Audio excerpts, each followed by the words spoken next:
treat my body well. I didn't vaccinate my children. My parents didn't vaccinate me. That's how I've just approached the world. But there are times and place for medicine. I think we're in a question now with, if this is a bioweapon floating around, am I better off getting the vaccine? Or why would the vaccine experience be different than the natural environment? Am I getting a lower antigen load if I'm out there taking this thing on? As I've said to people, let's go out and catch this cold. What is the difference?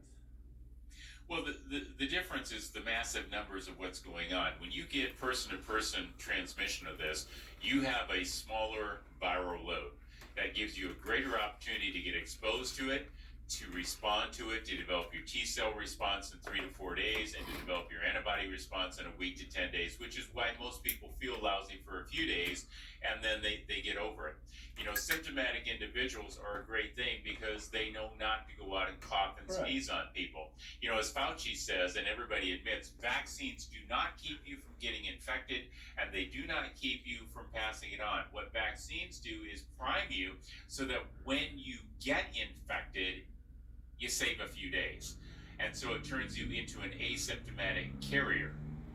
The problem is that it's making billions of these spike proteins, and just, which is a I'm massive. trying to wrap my head around that. Like I'm out there, I catch the virus, it's floating, we got the spike protein floating on this virus. I'm gonna deal with that virus, I'm gonna kill it and get out of my body. When people are getting these injections, they are literally injecting billions of these bioweapons into themselves. The same bioweapon that causes blood clotting goes into the brain, can have this prion disease. So they're not just fighting off a few 100,000, 10,000, 100,000, even a million. Their body is trying to deal with billions of spike proteins that have a prion sitting on the top of it. Absolutely. And it is not only a bad idea to do this for people with comorbidities that don't need billions when they're already dealing with thousands. All they need is to actually be treated for the inflammation and blood clotting, and they'll get better like they normally would. But to give this to middle-aged people, I would argue, is bad. We don't need this. But to give it to our children, for colleges and universities, who, by the way, get paid money by the same organizations who help pay for this gain-of-function research.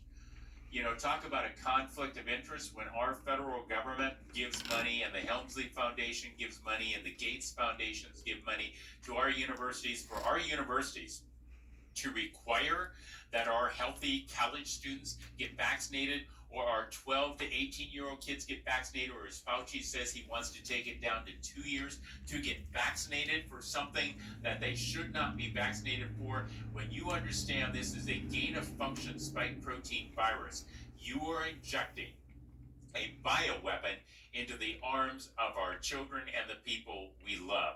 Stop the nonsense. Stop the gain-of-function. Hold these people accountable. Fauci committed perjury. And every one of these people should be held accountable in international court in a Nuremberg trial for crimes against humanity. It's a because bioweapon. These bioweapons, like you just read the definition, that is a violation of the Biological Weapons Convention Treaty that this country signed and ratified. And either this country is going to be held accountable by the rest of the world, or the people who bypass the safeguards, like Fauci and Collins and the Department of Defense, who gave money to Peter Daszak, who gave it to Ralph Baric and Shizheng Li to make this virus. Either we're going to be held accountable, or the people who actually did this are going to be held accountable. And I don't know how you feel about it, but I don't think the United States should be taken to task for what these people did that circumvented the safeguards and violated humanity.